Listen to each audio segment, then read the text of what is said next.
Alright guys, welcome back to our next modeling session. In our last modeling session we have covered our debt service reserve account, and in this session we will skip over our debt service reserve facility, which we will cover in our upcoming modeling sessions, and for now focus on our letters of credit. In the previous lesson we have already covered the purpose of letters of credit as well as the theoretical background. And in this lesson, we will focus on the practical implementation within the model.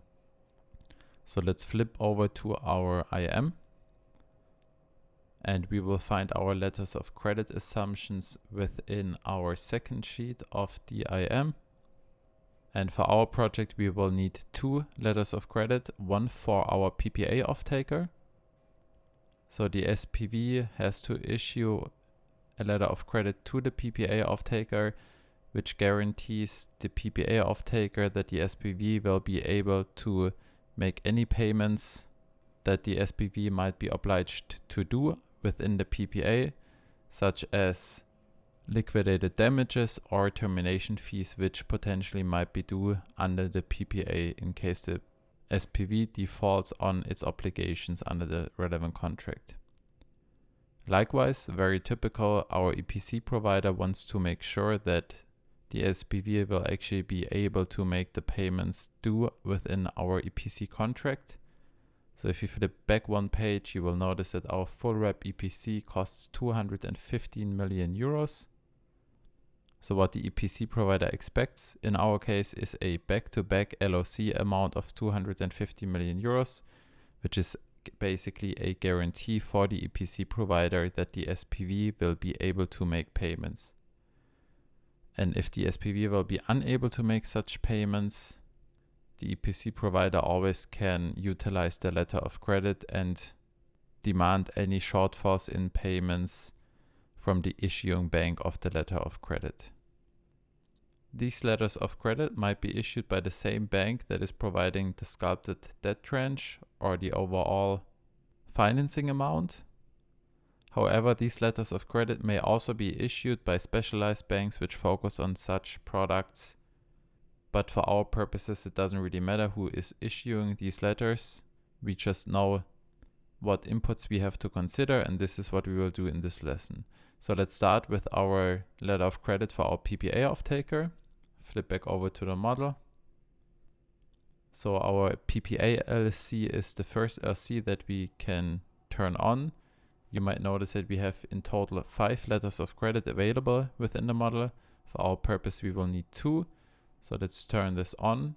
First of all, let's flip back to our IM. The LOC amount is 20 million euros. So let's type in 20,000, which equals 20 million for our LC amount. Then we have to select a duration and start date. So the duration is it is issued at COD, so our operation start, until PPA maturity. So let's flip back over, and what we will do is remain the start date at op start, and then for our duration we can simply link this equals to the sum. Let's actually write sum. Oops, let's move on to our PPA section, which is right here. And for our PPA, we have a start after COD that is considered, which is 1 year, as well as a duration of 10 years. And given that the LC needs to be issued at COD, which is also very typical, we will have to consider both terms, because obviously the PPA off-taker has the highest risk of a potential default of the SPV within the first months if COD does not occur as anticipated. So we will have to cover the period before the PPA kicks in from COD onwards up until the PPA expires. Close parentheses, hit enter. Scroll down. So we have our duration, we have our amount, and then we will need our annual commitment fee, which is in our case 0.5% per annum. 0.5%. And lastly, we have an upfront fee for our LC of 10,000 euros. So that can just be 10.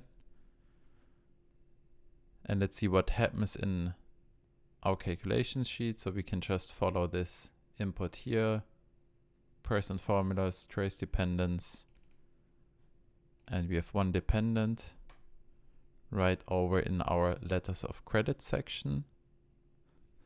And now, very important to note is that our letter of credit right here is only considered so that the commitment fee that is due to the bank, which is basically an insurance premium that the SPV needs to be paying for the security of the PPA LLC, is considered within the model.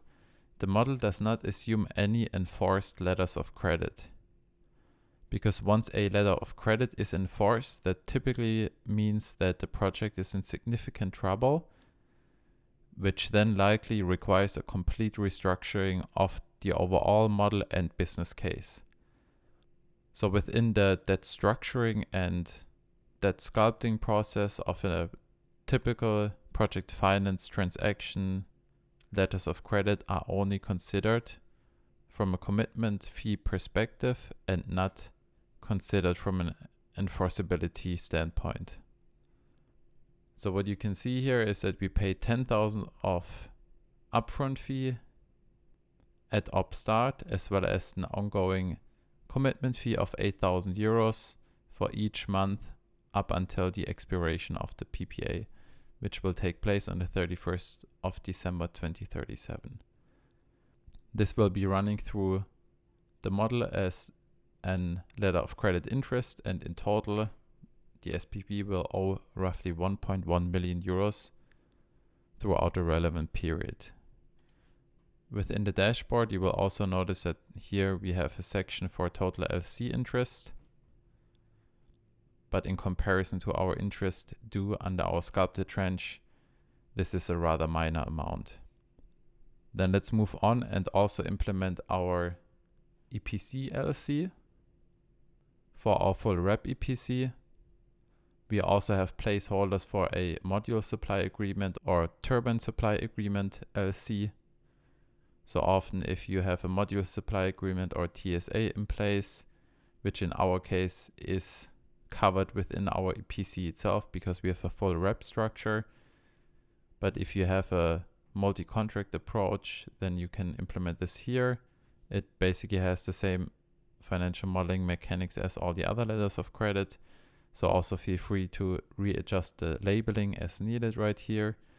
Then we have a dismantling LC placeholder or an other LC placeholder.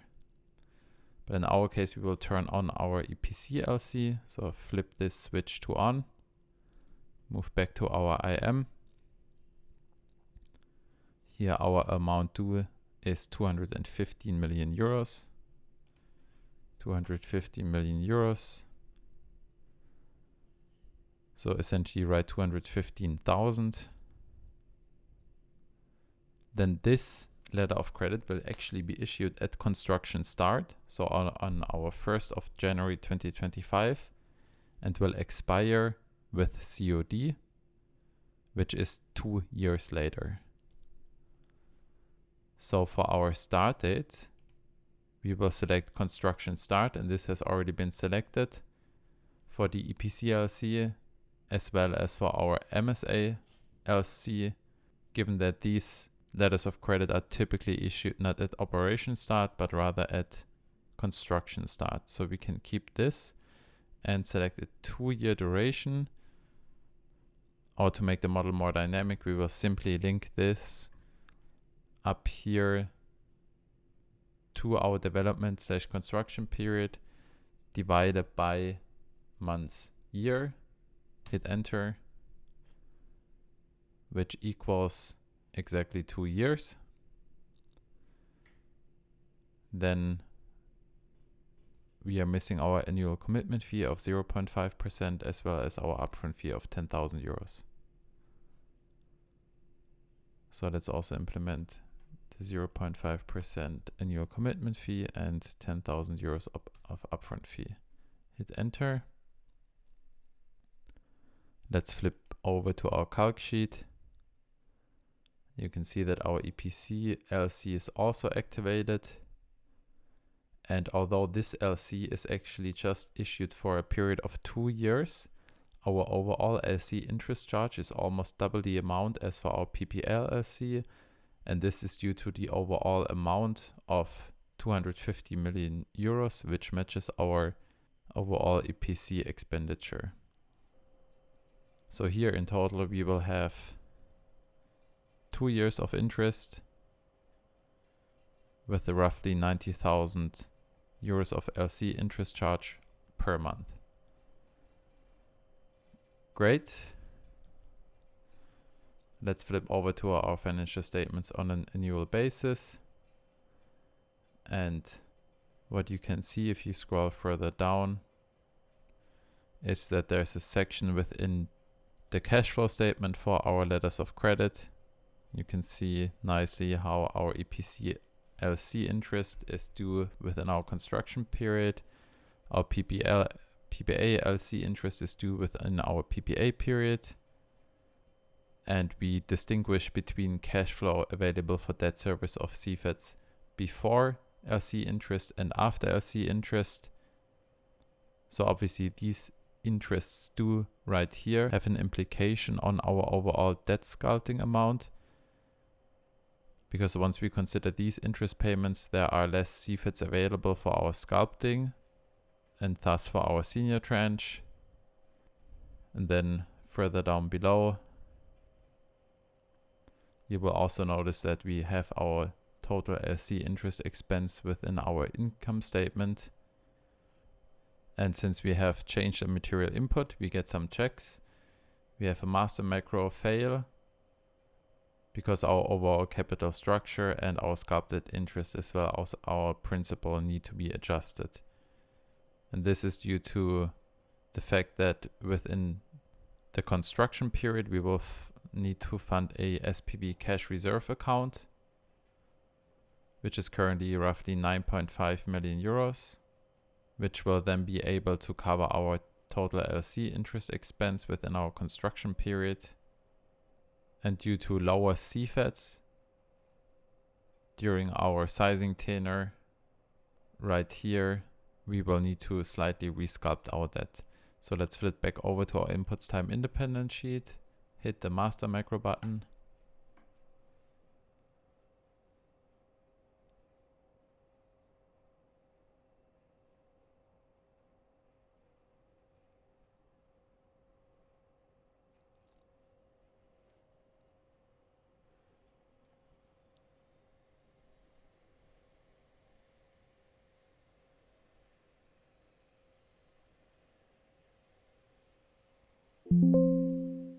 This took 27 seconds, hit OK.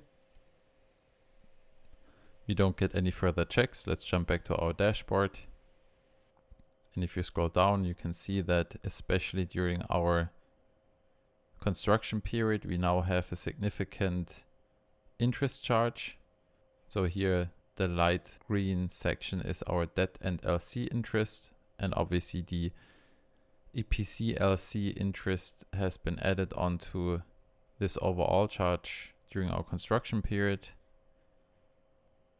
And if you scroll up, you can see that our SPV cash reserve account during construction is sufficiently funded to pay all payments due, which is partially our total LC interest, as well as our interest for our sculpted tranche, which ensures that we have sufficient funds to pay both interest payments.